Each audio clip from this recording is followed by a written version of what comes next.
ఇలా వారి ఆధ్వర్యంలో పనిచేసే అవకాశం నాకు లభించడం ఇలా వాస్తవంగా ఇద్దరం కూడా ఈ ఒకరి పట్ల ఒకరు అభిమానం కలిగి ఉన్నామే. కానీ ఏదైతుందో కలిసి ప్రయాణం చేసే అవకాశం కొంతకాలం వచ్చింది. ఆశ్చర్యం ఇదేంటి జీవన్ రెడ్డి మరి ఏం చేయాలని ఆయన 20 మాసాలు ఏదైతున్నా ఉసురు పోసుకున్నారు. మీరు 20 మాసాలు ఉసురు పోసుకున్నారని చెప్పంటున్నా.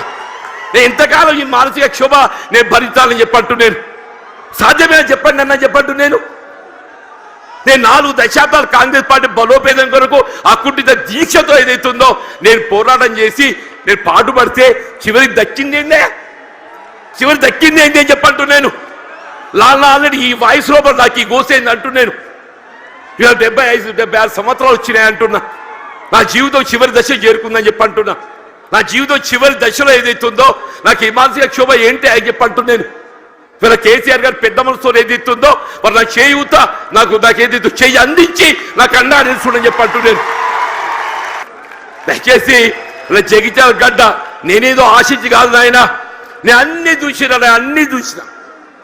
నేను చూడని ఏమీ లేదు. ఈ 4 దశాబ్దాల కాలంలో చూడని ఏమీ లేదు. ఇవాళ ఒకటి ఇవాళ రాష్ట్రాన్ని పట్టుకుని శని పీఠ విరగడ కావాలని చెప్పంటు ఎవరైనా ప్రజాభిప్రాయానికి అనుగుణంగా పనిచేయాలి. నేను ప్రజాభిప్రాయానికి అనుగుణంగా ఏదైతుందో కేసీఆర్ గారి యొక్క నాయకత్వం పనిచేయాలి. వాళ్ళు ఎప్పటికైనా ఒకటి కోరుకుంటుంది. అరే ఇంత మంచోని నేను ఇచ్చిపెట్టు ఏందా ఆయన అంటున్నది ఏందయ్యా అంటే ప్రజాపాలన పోవాలి, పాపాల భైరవుడు రావాలంట. నేను అడుగుతున్న మా మిత్రులను ప్రజాపాలన ఎందుకు పోవాలి, ఫామ్ హౌస్ల పండుకున్న పాపాల భైరవుడు ఎందుకు అధికారంలోకి రావాలి అని నేను అడుగుతున్న ఈ వేదిక మీద నుంచి. ప్రజాపాలన ఆ పెద్ద ఆయననో వాళ్ళ తాతనో వాళ్ళ ముత్తాతలో తెస్తే రాలేదు. ఈ ప్రజాపాలన వచ్చింది లక్షలాది మంది కాంగ్రెస్ పార్టీ కార్యకర్తలు త్యాగం చేసి తమ రక్తాన్ని చెమటగా మార్చి భుజాలు కాయలు కాసేలా మువ్వన్నెల జెండాను మోస్తే ఈనాడి ప్రజాపాలన వచ్చింది. నీ నెత్తి మీద దరిద్రం ఉండి నువ్వు జగిత్యాలలో ఓడిపోతే ప్రజలు తిరస్కరిస్తే నీకు మంత్రి పదవి ఇవ్వకపోతే ప్రజాపాలన పోవాలనా? ఇవాళ నిన్ను పెద్ద మనిషి అని మేము పిలవాలనా? పెద్ద మనిషి అని పిలిపించుకునే అర్హత నీకు ఉన్నదా అని నేను ఈ వేదిక మీద నుంచి అడుగుతున్నా.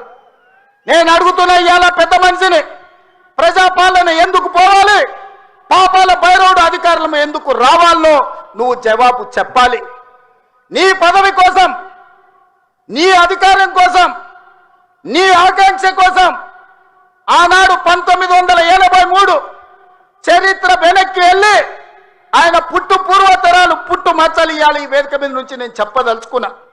ఆయన నీతేంది, ఆయన జాతేంది, ఆయన దోస్తేందో ఇవాళ మీ అందరి ముందర నేను విజ్ఞప్తి చేయాలి.